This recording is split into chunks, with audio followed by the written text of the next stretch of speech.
Ըստ էության մենք խոսում ենք կենսաթոշակի հերթական ավելացման մասին, բայց ինչպես նախկինում առիթ ունեցել եմ ասելու,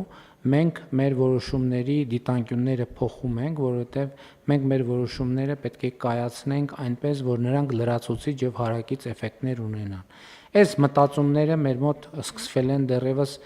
այն ժամանակ, երբ որ մենք 2019 թվականին բարձրացրեցինք 10%-ով ուսուցիչների աշխատավարձ։ Եվ մենք, երբ որ հետագայում ուզում ենք հասկանալ մեր կայացրած որոշման էֆեկտը, մենք տեսնում ենք, որ այդ կայացրած որոշումը ոչ մի էֆեկտ չունի բացարձակապես։ Ընդ որում, այնպես չի, որ ուսուցիչները, որոնց աշխատավարձը բարձրացել են, առանձնապես գոհ են,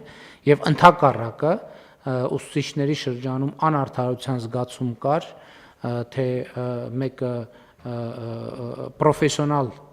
հմտությունները հաշվի չեն առնվում եւ այլն, դրա համար մենք ներդրեցինք կամավորատեստավորման ծրագիրը, որը այսօր կարող ենք ասել, որ հաջողված ծրագիր է միանշանակորեն։ Այսօր Հայաստանի Հանրապետությունում 700,000 դրամ աշխատավարձ ստացող ուսուցիչ կա։ Այն ճանապարհով, որ մենք գնայինք, մենք երբեք այս ցուցանիշի չենք հասնի, երբեք։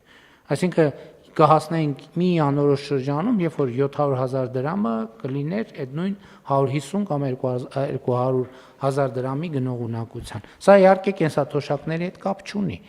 բայց մյուս կողմից, երբ որ կենսաթոշակների բարձրացման մասին ենք մտածում, մենք էլի հարակից էֆեկտների մասին մտածելու կարիք ունենք, որովհետև այդ թվում մենք պետք է մտածենք ոչ միայն թոշակների բարձրացման, այլև մեր տնտեսության աճի եւ ստվերի կրճատման մասին, որովհետեւ մեր թոշակառուների թիվը այս հələ նոր է աշխատողների եւ թոշակառուների տեսակարար քշրում որոշակի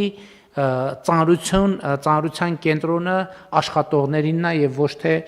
թոշակառուներինը, բայց մենք պետք է հասկանանք որտեղից է թոշակը գեներացվում մարդկանց աշխատանքից եւ մարդկանց աշխատանքը պետքա նաև տեսանելի եւ ոչ ստվերային լինի եւ մենք այս ճանապարհով նաև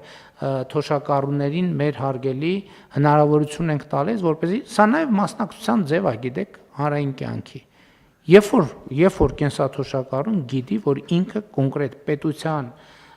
զարգացման, ստվերի կրճատման գործում ունի դեր։ Այս քաղաքացիական զգացողությունը շատ կարեւոր է եւ մենք երբեք դա չենք գնանշում։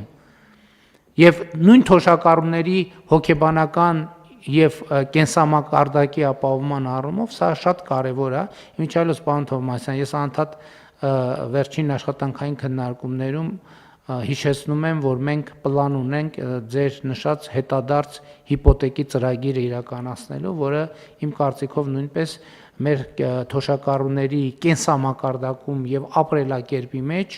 էական դրական փոփոխություններ է մտցնելու, բայց հաջորդն եմ ուզում ասել։ Լավ, ասում ենք թոշակառուն ինչի վրա է ծախսելու գումարը։ Ենթադրենք 12,000 կամ ինչ որ չափով ավելացրինք։ Ինչի վրա է թոշակառուն ամենաշատը ծախսում գումար։ Ակնհայտորեն առողջապահության։ Ակնհայտորեն առողջապահության։ Հետևաբար, բայց մի րոպե, եթե մենք մարդու թոշակը ամիսը 10,000 դրամով բարձրացնենք, ինքը իր առողջապահական խնդիրները կարողանալու է շատ թե քիչ պատշաճ ձևով լուծի։ Ոչ, չի կարողանալու։ Դրա համար մենք ասենք եկեք ոչ թե թոշակը ավելացնենք, մանավանդ հիմա շատ կա, նայում են ինչ ենք խոստացել, ինչ չենք խոստացել, մենք չենք խոստացել, որ առողջապահության ապահովագրությունը խոստացել ենք, բայց չենք խոստացել, որ կենսաթոշակառուների համար դա անվճար է լինելու։ Դենց բան չենք խոստացել, որովհետև ասում են, այս խոստացել եք, չենք արել։ Բա որ տասնյակ ուրիշ բաներ չենք խոստացել, բայց արել ենք, դա հաշվարկը ով պետք է անի։ Բայց մենք իրականում ուզում եմ ցույց տամ, մենք մտածել ենք, լավ, թոշակառուի թոշակը, լավ 10,000, 15,000 դրամով ուղղակի ավելացնենք։ Ինքը իր առողջապահության խնդիրը կարողանալու է լուծել։ Ոչ, բա ինչ անենք։ Բա ինչ անենք, մեր խնդիրն է նա, որ 10,000 դրամ գրենք, ասենք ստեսություն, մենք խնդիրը լուծեցինք։ Մենք դրա համար առողջապահության ապահովագրության համակարգը ներդրեցինք, ճիշտ է հիմա 65-ից պլյուս թոշակառուներին, մենք իրանց ավելացրած թոշակը առանց իրանց հարցնելու դնում ենք այդտեղ, բայց իրանք այդտեղ ստանալու են մի քանի անգամ ավել արժեցող ծառայություններ, որոնց կարիքը իրանք իհարկե կունենան, աստված տա չունենան, Բայց գործնականում տեն չի լինում, որովհետև վիճակագրությունը ցույց է տալիս, որ մարդիկ իրանց կենսաթոշակառուների առաջնային կարիքը առողջապահական ծախսերը հոգալն է, սկսած դեղ եւ այլն եւ այլն։ Ես էլի ուզում եմ ճշգրտել, որ մենք ոչ բոլոր դեղերի ոչ ամբողջական ծախսերն ենք փակելու, բայց մենք այս ճանապարհով թոշակառուներին վերադարձնում ենք այնքան գումար, որը էականորեն ավելի է այն 10-11 հազար դրամից, որ մենք իրանց պոտենցիալ ավելացող թոշակից վերցնում ենք եւ դնում ենք իրենց առողջապահության համակարգի մեջ։ Այսինքն մենք իրանց համար ենթակառուցվածք ենք ստեղծում բոլորովին նոր ծառայությունների ենթակառուցվածք, որը բոլորի համար, բայց թոշակառուների համար առանձնահատուկ կարևոր է այդ առողջապահության ապահովագրությունն է, որը մենք հաջորդ տարվանից այդ ծառայությունները կմատուցենք։ Ես նկատի ունեմ, մենք այս նրբությունները ավելի ակտիվ պետք է մեր հանրությանը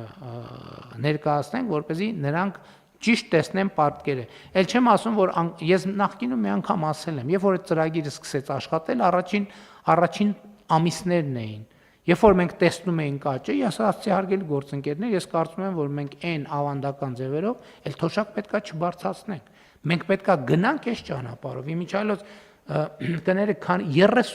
300 միլիարդի առևտուր ասցիք, հա? 314 միլիարդի վերադարձվել է 30 միլիարդ։ 300 միլիարդի առևտուր կատակ ենք անում։ 300 միլիարդ դրամի առևտուր թոշակառուների կողմից։ Մենք կարող ենք աչքաչափով ասել, սրա գոնե 40-50%-ը նախկինում ստվերային առևտուր է եղել, որը հիմա դուրս է եկել։ Եվ նաև այդ ստվերից դուրս եկած առևտուրն է, որ այս տնտեսական ակտիվության ցուցանիշների եւ տնտեսական աճի վրա կոնկրետ արտահայտվում է եւ արտացոլվում է։ Էնպես որ մենք էլի այս դեպքում էլ եմ ասում, մեր ворթեգրած ռազմավարությունները սկզբունքորեն պետքա հետեւական իրականացնենք, ժամանակը շատ ենք ծախսել դրա համար անկանխիկի առևտրի հետ վճարի մասին այս անգամ չեմ խոսում, հաջորդիվ առիթ կունենանք դեռ համեցեք, եթե կարևոր բան կա այսօր ասել։ Պարոն վարչապետ, մենք արդեն շրջանառել ենք նախագիծը, երևի 1-2 շաբաթ հետո ամենաուշը կառավարության նիստում այդ հարցը կհաստատենք եւ որպեսզի հունվարի 1-ից մեկնարկենք։ Հիմա դե որ ասցիք մի հատ էլ պարզաբանենք։ Դա նշանակում է, որ ցանկացած քաղաքացի, երբ որ ինքը առևտրի համար վճարեց անկանխիկ, այդ անկանխիկ վճարումների 2%-ը ինքը հետ վճարը ստանալու նույն քարտին ինքնաշխատ եղանակով, էլ դիմում գրելու բանի անհրաժեշտություն հերթ կանգնել, դիմում գրել, նույնականացման քարտ, անձնագիր, ծննդը։ Դա վերաբերվում է արկա քարտերին։ Դա վերաբերվում է արկա քարտերին, այո, հայաստանյան քարտերին։ Շատ լավ, համեցեք բան։ Շնորհակալություն եւ հետեւաբար մեր դեպքում էլ 22% է դառնում միանգամից կենսաթոշակառուների համար։ Դա էլ ֆիքսենք։ Հա, այս պահն էլ չէին կարձանագրել, այսինքն կենսաթոշակառուները մի հատ էլ 2%-ը տեղից են ավելի ստանում։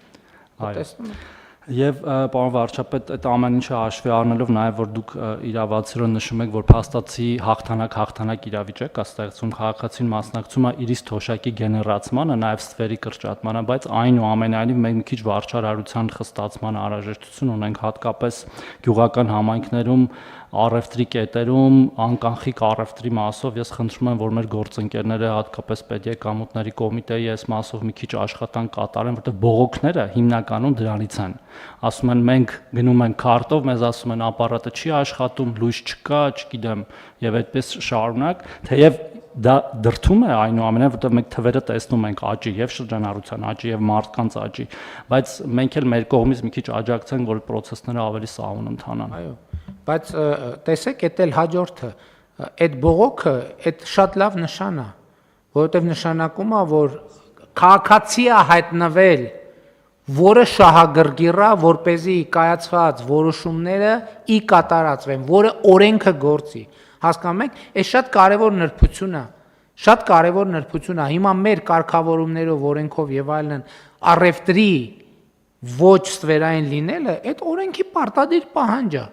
Բայց այդ շատ դեպքերում հնարավոր չի լինում, որովհետեւ կաբինետներից հնարավոր չի վերահսկել։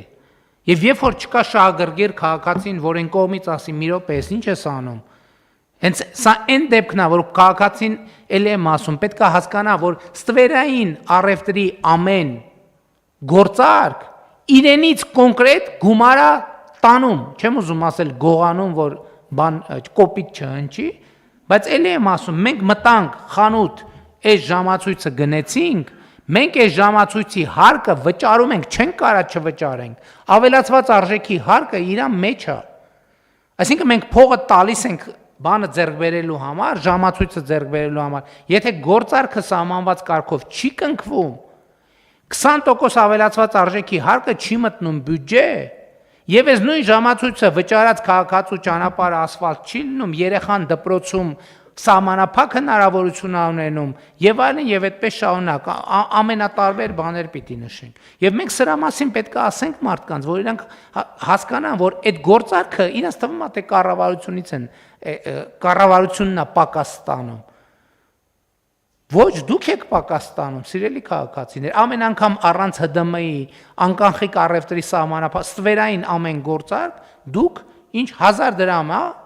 1000 դրամ եք տվել Մինիմում 200 դրամ կորցնում եք այդ գործարքից, եթե գործարքը ստվերային չի։